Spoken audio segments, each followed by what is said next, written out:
Okay, welcome in 3rd PP school today. This is our basic English class. We are learning parts of speech. What is my parts of speech? शब्दांच्या जाती.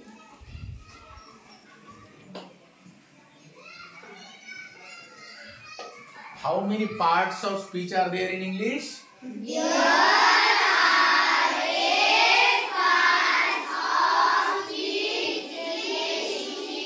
There are 8 parts of speech in English. First one is noun, pronoun, adjective, verb, adverb, preposition, conjunction, interjection. तर त्यापैकी आपण preposition पर्यंत शिकलेलो आहोत. तर आज आपण 7 नंबरचं पार्ट्स ऑफ स्पीच, त्याचं नाव काय आहे? कंजक्शन. ते आज आपण शिकणार आहोत.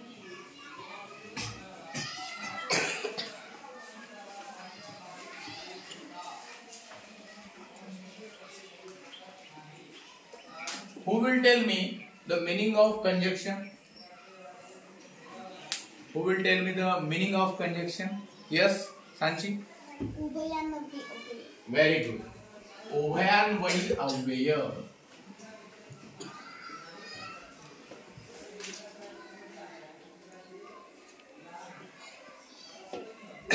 सगळ्यात पहिल्यांदा आपण कंजक्शन काय आहे समजून घेऊया.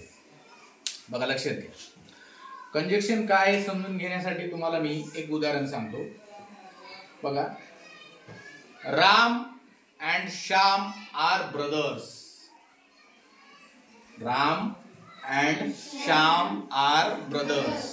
म्हणजे राम आणि श्याम हे काय आहेत? भाऊ आहेत. बघा, there is one word who joined Ram and Shyam. Which is that? Yes? No? Yes? And. Yes, and joined Ram and Shyam. and कोणाला जोडलं? राम आणि श्याम. बरोबर आहे. त्यानंतर आणखी एक उदाहरण सांगतो मी तुम्हाला. Sanchi went to home but her father sent him to the school. म्हणजे सांची घरी गेली पण तिच्या वडिलांनी तिला शाळेत पाठवलं. या दोन्ही वाक्यांना जोडणारा शब्द कोणता आहे रे? पण. कोणता शब्द आहे? Very good. बघा, म्हणजे कंजक्शन म्हणजे काय असतं? दोन शब्दांना, दोन वाक्प्रचारांना, त्याचबरोबर दोन वाक्यांना जोडणारा जो शब्द असतो त्याला आपल्याला कंजक्शन असं म्हणायचं आहे. मग याची इंग्लिश डेफिनेशन कशी होईल? Conjunction joins two or more words, phrases and sentences. म्हणजे दोन किंवा दोन पेक्षा जास्त शब्दांना, वाक्प्रचारांना आणि वाक्यांना जोडणाऱ्या शब्दांना कंजक्शन असं म्हणायचं आहे. चला, मी आता याची डेफिनेशन लिहून देतो तुम्हाला.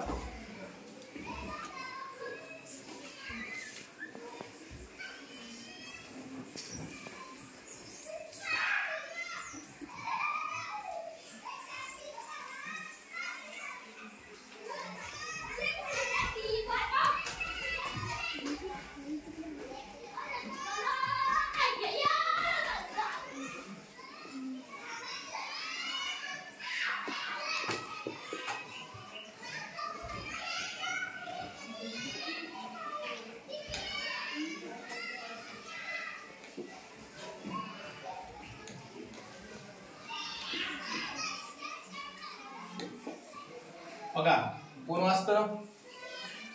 हा, yes. Conjunction join two or more words, phrases, sentences.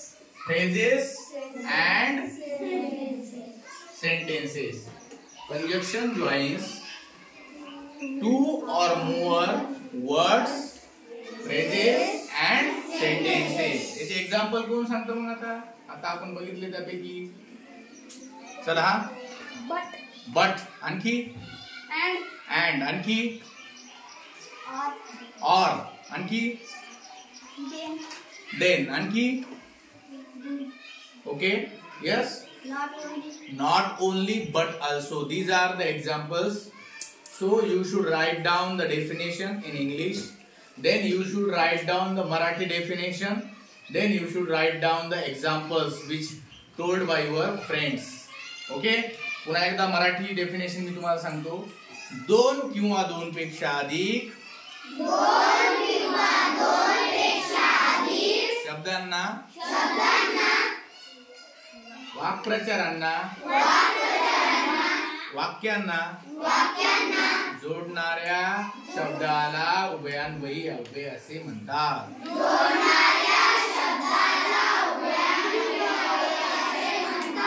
Okay, this is your today's work and tomorrow I will ask the definition. This is homework for tomorrow. Thank you so much for watching our video. Thank you.